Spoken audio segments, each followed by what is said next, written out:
जब खिलाड़ियों का वजन 50 किलोग्राम तक ही तय है और ये तो सबको मालूम है, तो अचानक सा वजन का बढ़ना डाइटिशियन क्या कर रहा था? कहीं एक साजिश, षड्यंत्र और प्रयोग के तहत इस तरीके की घटना को अंजाम तो नहीं दिया गया है कि खिलाड़ियों को 50 ग्राम से वज़न ज़्यादा नहीं होना चाहिए, तो अचानक हमारे देश के जो सर को गर्व से ऊंचा करने वाली खिलाड़ी, जो अपना प्रतिभा दिखा चुकी थी, जो पूरे विश्व में अपना लोहा मनवा चुकी थी, अचानक से उसके वजन बढ़ने के पीछे एक बहुत बड़ी साजिश, षड्यंत्र और प्रयोग। खिलाड़ी के ऊपर क्या बीत रहा होगा ये आप सोच रहे होंगे। उनका सपना था, वो अपनी माँ से बात कह रहे मैं देश के लिए गोल्ड मेडल लाऊंगी। खूब अपने पूरे जोश खरोश के साथ उनके शरीर में देश के गर्व के साथ साथ ऊर्जा भरा हुआ था। मोदी जी अगर कहे होते, मोदी जी ने तो बहुत बातें कही, लेकिन सब कोई मुंह से बोलता है, वो कहाँ से बोलते हैं? गांव में कहा जाता है पिछवाड़े से बोलते हो क्या? ये कौन सी राष्ट्रभक्ति है? अडानी को मिला, श्री रविशंकर को मिला, 2.25 आंख वाला कानिया लाला हरामदेव को मिला, जिसको जिन्स से खुजली होती थी। जिस तरीके से लग रहा था कि एक गोल्ड मेडल तो भारत के लिए पक्का है, और जिस तरीके से लोगों ने सोशल मीडिया में कैंपेन किया उनके पक्ष में, और ख़ास करके मोदी जी और ब्रजभूषण शरण सिंह से सवाल पूछ रहा था, अचानक ऐसी खबरें आई कि पूरा देश स्तब्ध सा हो गया। गम के दौर से देश गुजर रहा है कि देश का एक होनहार, जो स्वर्ण पदक भारत के लिए लाने वाली थी, जो भारत का सर गर्व से ऊंचा करने वाली थी, अचानक उसके साथ इतना बड़ा हादसा कैसे हुआ? सबसे बड़ा, सुनिए ना, सबसे बड़ा सवाल क्या उठता है, जो IOA के संरक्षण में जिसके अध्यक्ष PT उषा जी हैं, उनको जवाब देना होगा।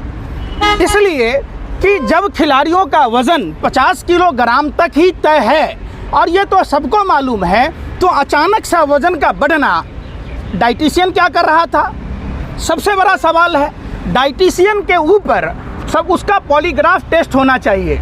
कहीं एक साजिश, षड्यंत्र और प्रयोग के तहत इस तरीके की घटना को अंजाम तो नहीं दिया गया, क्योंकि ये देश के साथ खिलवाड़ है। जब IOA को ये पता है कि खिलाड़ियों को 50 ग्राम से वज़न ज़्यादा नहीं होना चाहिए, तो अचानक हमारे देश के जो सर को गर्व से ऊंचा करने वाली खिलाड़ी, जो अपना प्रतिभा दिखा चुकी थी, जो पूरे विश्व में अपना लोहा मनवा चुकी थी, अचानक से उसके वजन बढ़ने के पीछे एक बहुत बड़ी साजिश, षड्यंत्र और प्रयोग की बू आती है। लेकिन ये तो देश के लिए गौरव की बात थी, फिर साजिश कौन करेगा?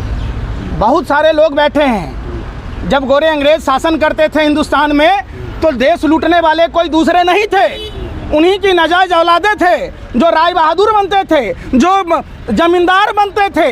जो आप भगत सिंह के खिलाफ गवाही किसने दी? आज भी दिल्ली का सुजान सिंह पार्क है, मॉडर्न स्कूल है, एटलस साइकिल है। तो देखिए, गद्दारों की टोली हमेशा से रही है। हम कमज़ोर नहीं हैं। भारत आज भी विश्व में अपना डंका बजा सकता है, लेकिन कुछ चंद ऐसे मुट्ठी भर लोग हैं जिसके कारण भारत की ये स्थिति है। अखिलेश यादव कह रहे हैं कि इसकी जांच हो पूरी तरीके से। बिल्कुल 100% जांच होना चाहिए। देखिए, सबसे पहले तो खिलाड़ी को मेंटेन करना होता है।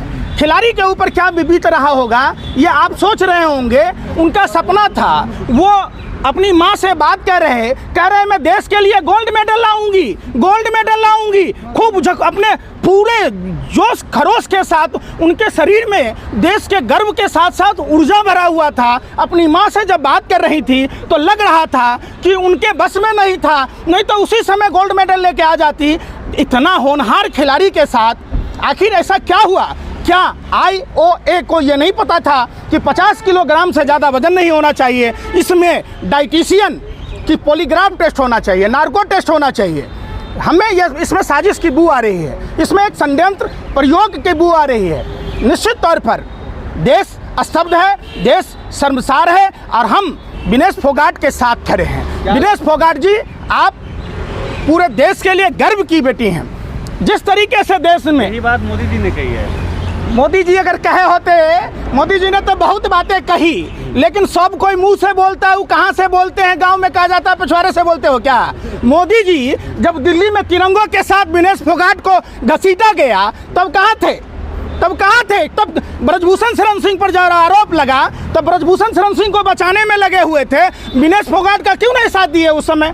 तब तो देश के दलाल आप ही के, मीडिया जगत के लोग इतना पैसा लिया, ये किया वो किया, सबके मुंह में कालिख पुतने वाली थी। मैं इसीलिए फिर बार बार कह रहा हूं कि इसकी जांच जरूरी है।